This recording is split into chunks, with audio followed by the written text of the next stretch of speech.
खजाने की खोज।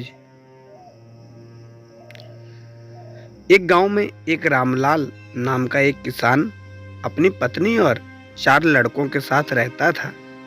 रामलाल खेतों में मेहनत करके अपने परिवार का पेट पालता था, लेकिन उसके चारों लड़के आलसी थे, जो गांव में वैसे ही इधर-उधर घूमते रहते थे। एक दिन रामलाल ने अपनी पत्नी से कहा कि अभी तो मैं खेतों में काम कर रहा हूँ, लेकिन मेरे बाद इन लड़कों का क्या होगा?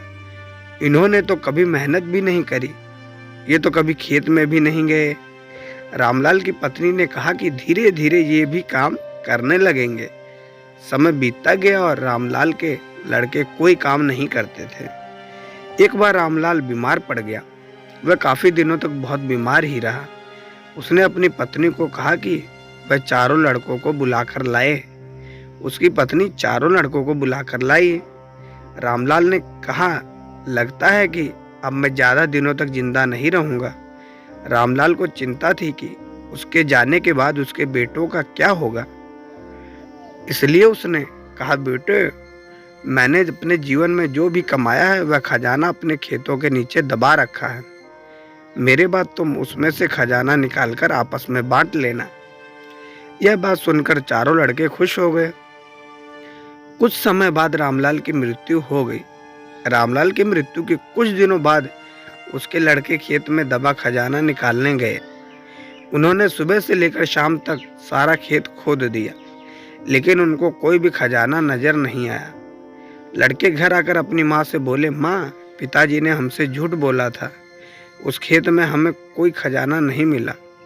उसकी माँ ने बताया कि तुम्हारे पिताजी ने जीवन में यही घर और खेत ही कमाया है, लेकिन अब तुमने खेत खोद ही दिया है तो उसमें बीज बो दो।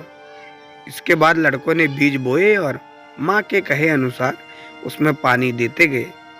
कुछ समय बाद फसल पककर तैयार हो गई, जिसको बेचकर लड़कों ने अच्छा मुनाफा कमाया, जिसे लेकर वे अपनी माँ के पास पहुंचे। माँ ने कहा कि तुम्हारी मेहनत ही असली खजाना है, यही तुम्हारे पिताजी तुमको समझाना चाहते थे। सीख, हमें आलस्य को त्याग कर मेहनत करना चाहिए। मेहनत ही इंसान की असली दौलत है। तो ये थी हमारी आज की कहानी। आशा करते कहानी आपको पसंद आई होगी। कहानी कैसी लगी अपनी राय कमेंट में जरूर बताएं। साथ ही वीडियो को लाइक कर दें, दोस्तों को शेयर कर दें।